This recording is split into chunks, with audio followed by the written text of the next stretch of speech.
Ya estamos de vuelta en el Ley de los Leyes con la doctora María Luisa Cordero. Bueno, queda mucho todavía en el caso de Tomás que hablar, ¿no es cierto? Ya iremos viendo qué ocurre. Como era tema libre, María Luisa, en términos de contenido. Yo una frase para cerrar mi composición, profesor por favor, Rodríguez. Por favor. Le hago un llamado a mi coterráneo y ministro de Salud que se preocupe junto con el ministro de Justicia de mandar a algunos peritos, médicos legistas a estudiar al extranjero.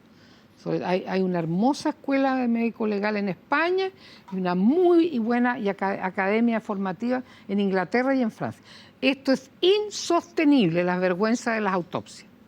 No puede ser. Son demasiado. ¿Tú te acuerdas en Linares cuando se encontraba una abogada y el gallo ni siquiera había disecado el cadáver de la difunta? Nosotros no podemos seguir acumulando derrotas. Qué pena no llamarse Colo-Colo la medicina legal, porque lo único que importa es que Colo-Colo se va a ir para abajo, o la Chile. Pero por favor, doctor París, atine. No puede esta vergüenza de que no hay médicos legistas como Dios manda. Muchas gracias, María Luisa, por venir al programa. Gracias a ti. ¿Qué va a pasar en este caso en materia legal?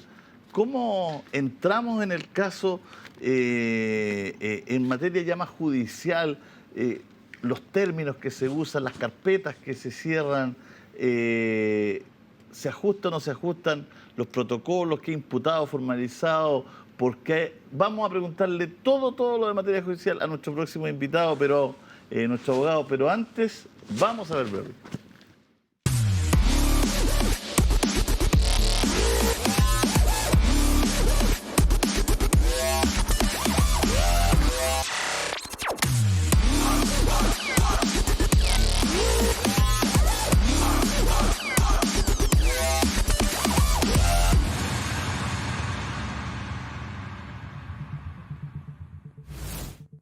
Burberry te invita a que te dejes seducir por su mezcla especialmente formulada para ti, hecha con arándanos frescos, arándanos chilenos exquisitos y espectaculares, naturales. Burberry, pues búscalo, @Burberry, su Instagram, y tú también puedes ser distribuidor de Burberry, ¿ya? Búscalo en las redes sociales y manda un mail ahí a ventas@burberry.cl, entre otras cosas. Vamos a cerrar nuestro programa de hoy con un tremendo invitado. Él es nuestro profesor. Vienen los días martes a hablarlo de distintos temas. Hoy día lo vamos a apurar y lo vamos a meter en la actualidad. Sí. Vamos a hablar con nuestro profesor, nuestro maestro abogado, Rodrigo Silva. Rodrigo, ¿cómo está usted, pues? Hola. Qué bueno verlo, por favor. Julio César.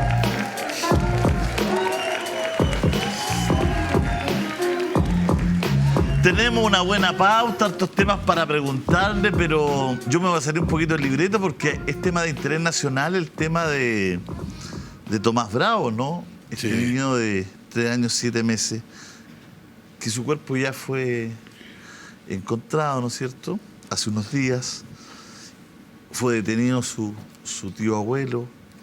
Explíquenos un poquito la figura jurídica de todo esto, porque de repente uno se enreda, uno dice, pero ¿por qué está imputado? ¿Por qué lo formalizaron? ¿Hay pruebas? ¿No hay pruebas? ¿Se necesita para investigar? ¿En qué condición queda? ¿Por qué tiene que estar en la cárcel? ¿Por qué no está afuera?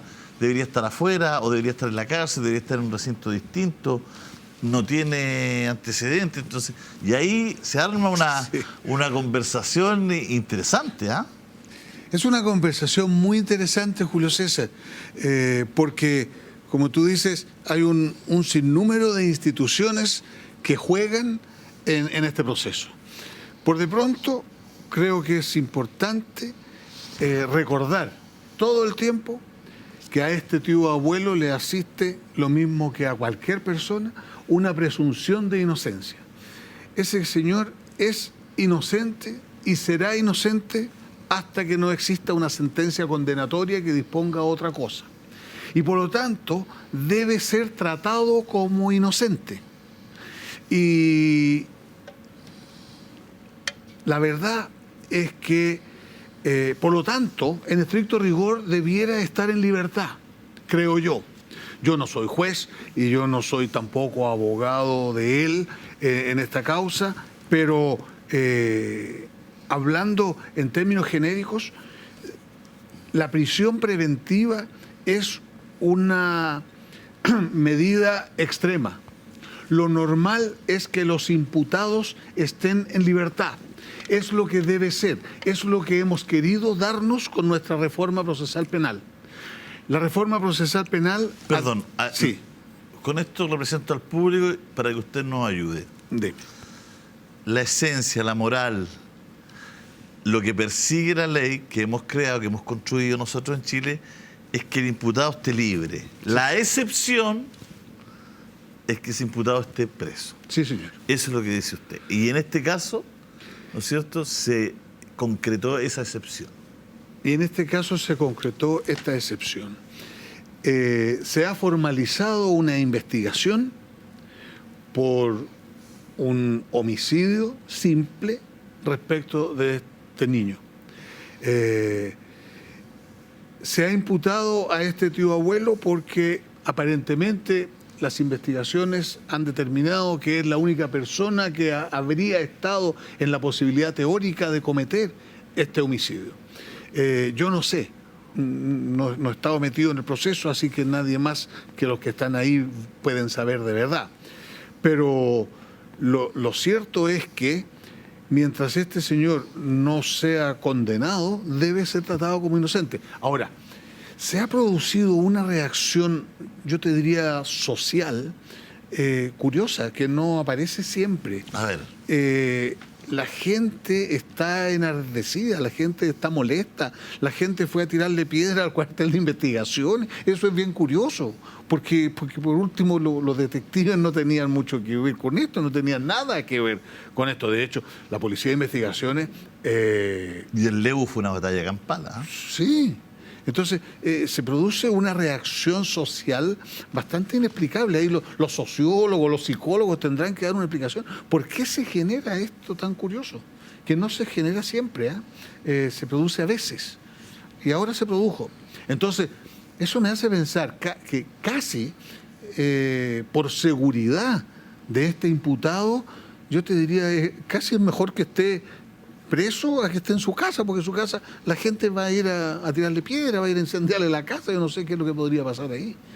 Escuchaba recién en una radio, mientras venía manejando para acá, que de pronto como medida de protección, casi es mejor que esté privado de libertad durante el tiempo que va a durar la investigación. Fíjese que yo estuve el fin de semana por allá, sí, y me decía la familia que también pensaban que era mejor que estuviera... guardado. Sí. Detenido mucho mejor que estuviera en la casa. Sin duda. Mira. Ahora, yo creo que puede haber otras formas de proteger a... ¿Por qué una persona queda detenida y no queda libre por temor a qué? Porque hay gente imputada que queda detenida. Mira, mientras dura la investigación, por temor a que se arranque, por temor a que haga pillerías con las pruebas, por temor a que... ¿Por qué?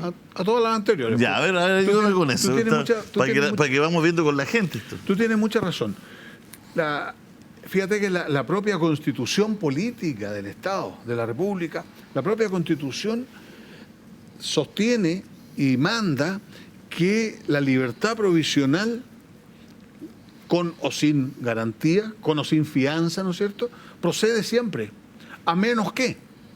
Procede siempre a menos que 3 casos de excepción: que la privación de la libertad sea necesaria para el éxito de la investigación, para la seguridad del ofendido o para la seguridad de la sociedad.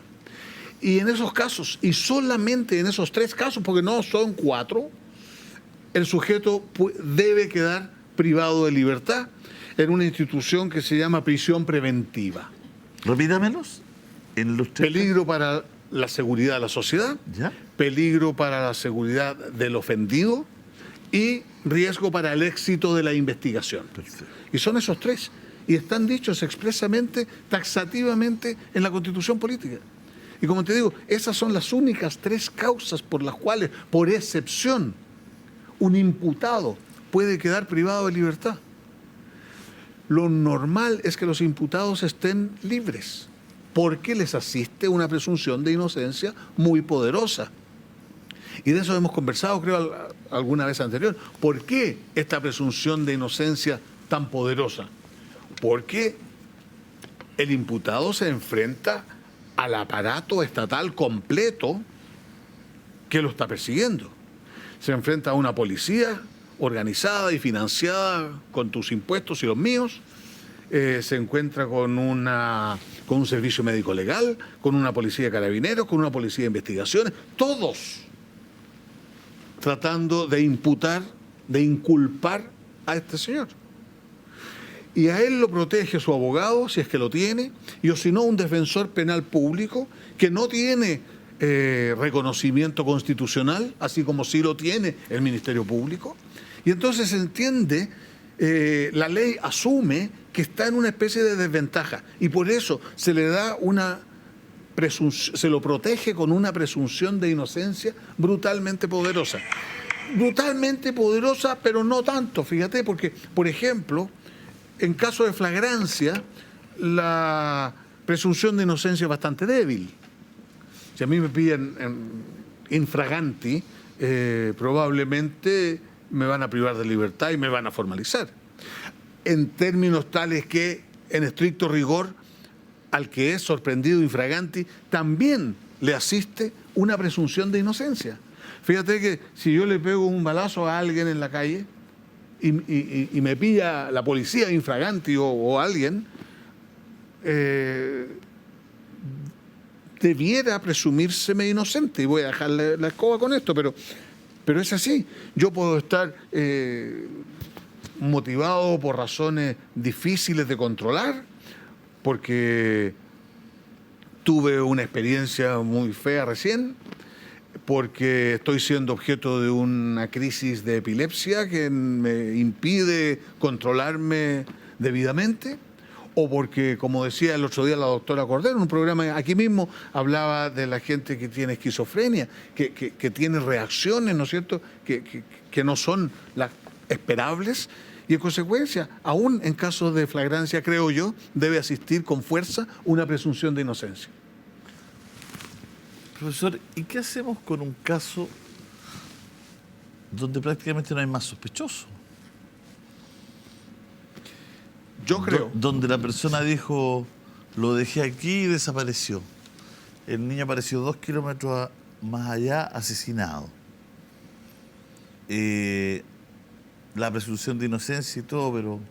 Bueno, esa es pega de la policía. ¿Y qué hacemos mientras tanto, digamos? Porque, a ver, yo lo que entiendo que usted nos quiere decir, aunque todo parezca que la persona es inocente hasta que no se encuentren las pruebas científicas y determinantes para poderlo culpar.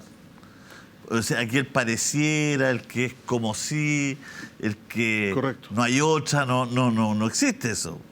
Tanto es así, tanta razón tienes, Julio César, tú, que hay algunos profesores de Derecho Penal, que no es mi especialidad, pero connotadísimos profesores de Derecho Penal, que sostienen que las sentencias de condena debieran ser por unanimidad de los 3 jueces del Tribunal Oral en lo Penal. Porque si hay 2 contra 1, no es suficiente como para condenarlo. A ver, yo estoy convencido que es socialmente más higiénico que un culpable quede en libertad a que un inocente quede preso. Qué dilema, ¿eh? Si la sociedad usted está poniendo... Si la sociedad se tiene que equivocar, porque a veces se equivoca, porque los jueces se equivocan, porque los profesores nos equivocamos, porque todo el mundo se equivoca, pero si nos hemos de equivocar, creo que es socialmente más higiénico que nos equivoquemos dejando libre a un culpable que no enjaulando a un inocente. Qué dilema que la... Tremendo, porque ahí se mete un tema ético de por medio. Ahí se mete la ética. Y cuando se mete la ética, yo no tengo moral, no tengo ética, no tengo autoridad para pasa antes de la detención, porque hoy día fue discusión, un enfrentamiento entre carabineros y y unos delincuentes terminó con un niño muerto de 6 años, con una bala en su corazón, en Maipú. Y la pregunta es, por detener a un grupo de gañanes y delincuentes inescrupulosos, ¿vale la pena tener un enfrentamiento en un lugar tan transitado que le pueda costar la vida a un inocente? Yo creo que no. Yo también creo que no. Yo creo que no. Yo creo que si están robando, pongamos por caso en un mall, donde hay 1000 personas inocentes, yo prefiero que la policía no dispare. Porque si va a haber un tiroteo ahí, puede morir cualquier persona. O sea, Sin duda. que lo aparejo, no sé si me entiende, que ya la decisión también hay que tomarla quizás antes, en el momento, y después viene una segunda decisión, ¿no es cierto?, en otros casos, no en el mismo, digamos. O sea, estamos constantemente teniendo que priorizar o elegir algo, digamos.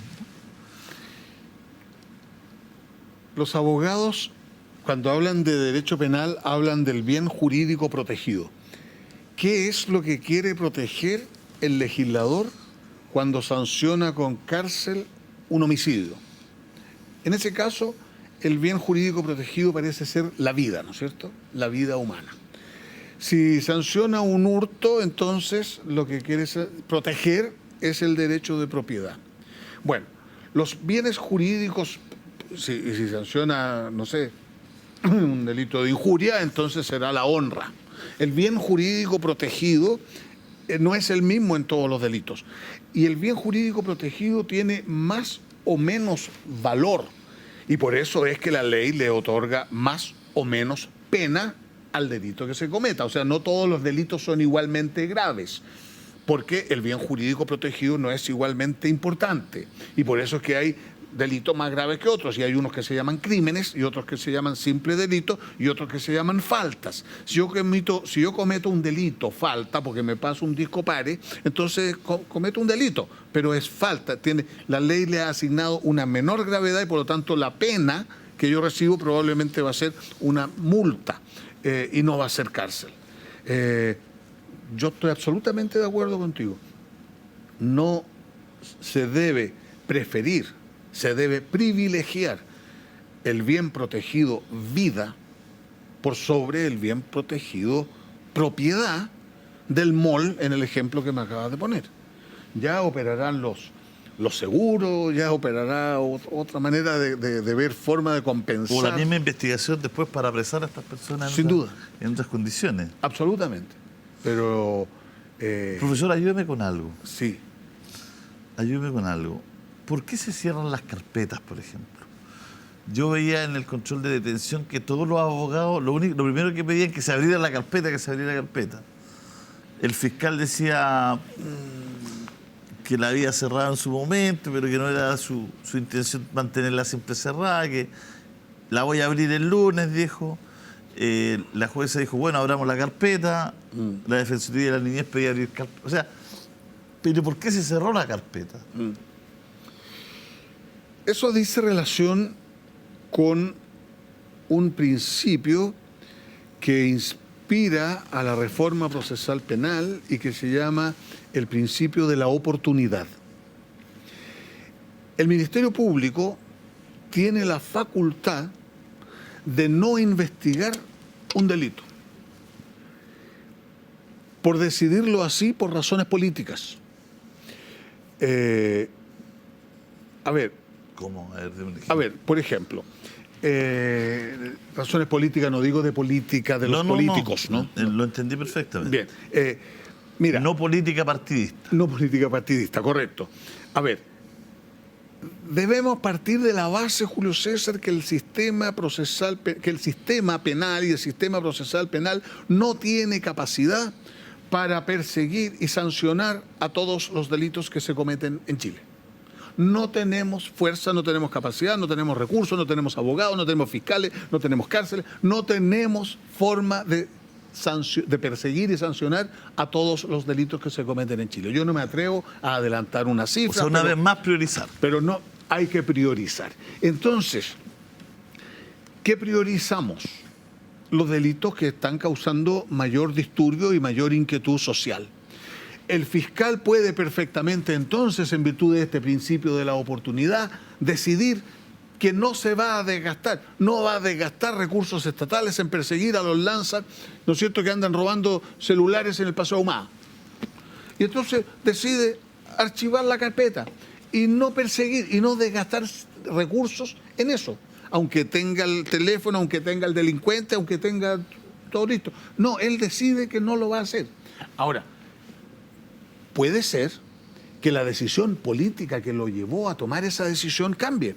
Si imagínate que el centro de Santiago y la ciudad de Santiago se empieza a transformar en una ciudad extremadamente peligrosa. ¿Y por qué? Los delincuentes se dan cuenta que el Ministerio Público no los va a perseguir. Y entonces empieza a producirse ruptura de vidrios y empieza a disminuir el turismo y empieza a no venir nadie porque ocurre que ya empieza a saberse a nivel internacional que Ciudad de Santiago, así como lo fue Nueva York antes, ¿no es cierto?, era una ciudad extremadamente peligrosa.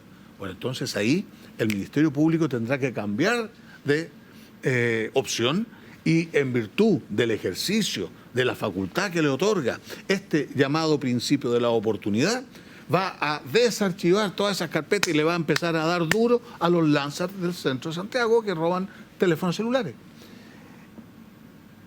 Eso es la manera que se me ocurre tratar de explicar qué es esto del principio de la oportunidad. Y por eso que parece tan curioso y da tanta rabia ver cómo es que el Ministerio Público no investiga pudiendo hacerlo. No tiene capacidad para hacerlo, no puede. Y eso es así, no tenemos capacidad, Julio César, para meter preso a todos nuestros delincuentes. Y eso que la reforma procesal penal ha sido extremadamente eficiente en eso. ¿Y por qué cierra? Eso es cuando cierra la carpeta. Sí. Ya, ¿Y cuándo la abre? Y mi pregunta en este caso es, no es cerrar la carpeta de cerrar el caso, sino que en este caso, que le pregunta puntualmente, cierra la carpeta, deja la investigación privada, no le entrega información a los abogados.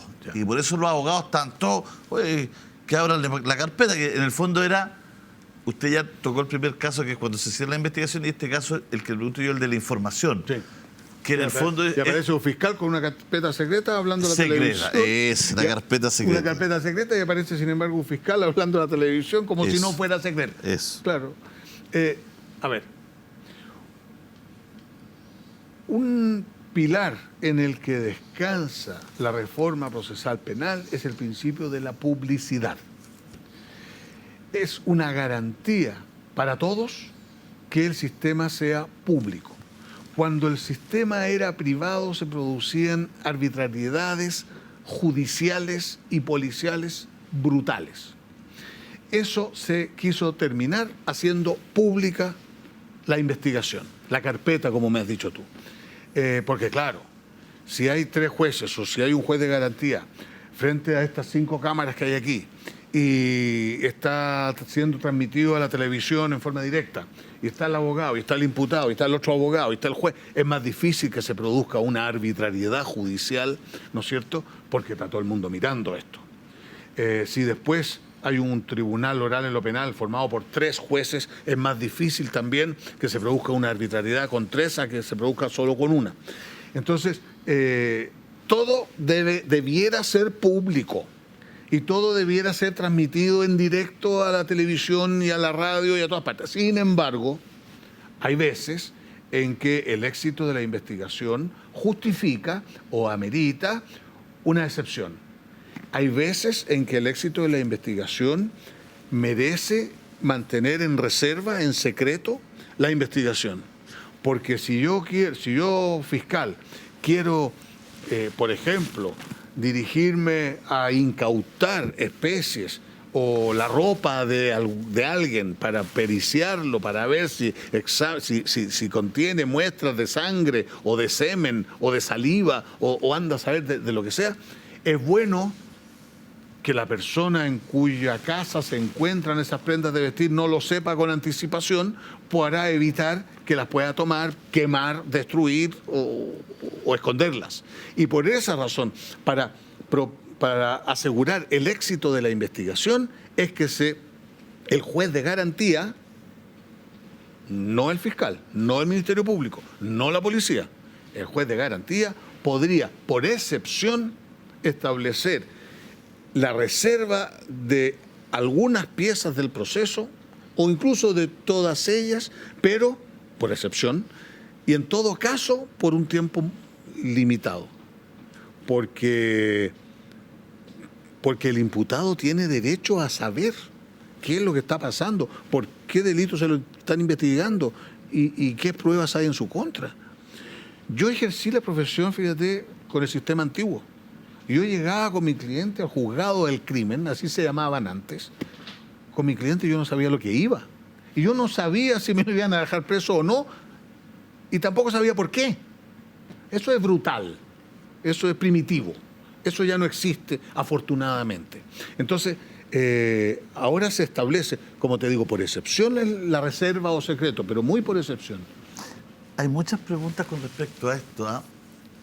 ¿Quién toma la decisión? ¿Quién juzga si alguien es culpable, inocente? ¿Cuánto tiempo debe estar en una cárcel o qué pena tiene? Porque en Estados Unidos vemos jurados. Sí. Vemos un juez y un jurado. Sí. En Chile solo vemos un juez. ¿Es él solo, a conciencia, quien determina todo? Sí, efectivamente. Bueno, aquí hay jurado a veces, ¿ah? A veces el Senado funciona como jurado al tiempo de juzgar una acusación constitucional, por ejemplo. Pero lo normal, y yendo a lo que tú me estás preguntando, aquí es... A ver, aquí hay dos jueces, hay dos tribunales. Un juez que se llama juez de garantía, que investiga dos cosas. Investiga la participación culpable de determinada persona como autor, cómplice o encubridor de un hecho que parece delito. E investiga, en segundo lugar, la existencia de esa acción delictual, del hecho punible, dicen los abogados, del cuerpo del delito. Entonces, el juez de garantía investiga todo. Y cuando ya lo tiene todo investigado, él no va a dictar sentencia. Él le va a pasar toda su investigación a otro tribunal, distinto que él, que se llama Tribunal Oral en lo Penal. Y ese otro tribunal, que está formado por 3 jueces, va a tomar toda esta carpeta investigativa del juez de garantía y va a ser el que va a dictar la sentencia. Entonces intervienen 2 tribunales distintos. Y eso es garantía del respeto de los derechos de todo el mundo. Y evita, ciertamente, la arbitrariedad judicial. ¿En este caso ocurriría esto? Yo creo que sí. ¿Y por qué te digo yo creo? Porque a veces no. Porque a veces el tribunal de garantía, el juez de garantía, puede él dictar sentencia sin necesidad de pasar todos los antecedentes al tribunal oral en lo penal. Pero eso es por excepción. Esos son delitos de poca monta, de poca importancia, y en algunos casos cuando las partes llegan a acuerdo, llegan a estos acuerdos reparatorios, o el gallo se confiesa, un poco como se ve en las películas, el tipo confiesa su participación culpable a cambio de que no se le sancione con más pena que tal. Pero lo normal será que en estos casos como estos de televisión haya dos tribunales distintos que intervienen. Y te estoy hablando de primera instancia. Porque esto podría ser revisado a veces por la Corte de Apelaciones respectiva y otras veces por la Corte Suprema, a través de un recurso de nulidad. Casi no hay en materia penal recurso de apelación, como hemos conversado alguna vez. Sí, muy bonito. Le agradezco, ¿eh? Gracias a usted. Le agradezco porque quedamos informadísimos y ya podemos tener una opinión informada, ¿no es cierto?, para referirnos al caso. A veces hablamos y no tenemos idea mucho de cómo opera la justicia. Gracias. Correcto. Por darnos luces allá. Gracias. Muchas gracias, profesor. Nosotros vamos a cerrar con música chilena, música nacional. Gracias por la sintonía, por el cariño. Nos vemos mañana. Yo me acuerdo lo que hacíamos, bajando por tu espalda, mi mano caminando por tu piel, rondando tus sentidos yo, navegando en tus oídos. Aún recuerdo cuando grita, como soltando el alma grita. Dejemos las palabras bonitas, que aquí nadie las necesita. Como si encima de ti se derritiera una velita blanca. Metido dentro de ti, siento que todo se me levanta. Hoy no vas a dormir. Te voy a repetir y voy a darte lo que te falta.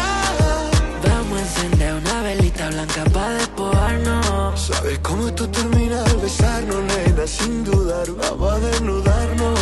Y llegaste porque estaba soleada, ha cambiado el clima y ya está mojada. Te viniste con cara de enojada, te gritaste toda tu pena a mi almohada. Como si encima de ti se derritiera una velita blanca. Metido dentro de ti, siento que todo se me levanta. Hoy no vas a dormir.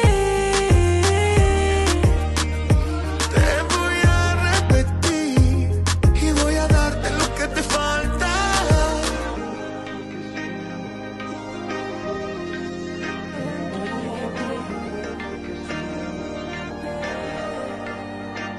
Sé que aún recuerdas lo que hacíamos, bajando por tu espalda, Mi mano caminando por tu piel.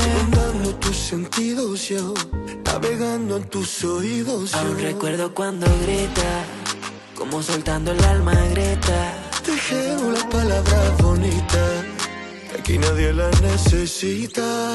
Como si encima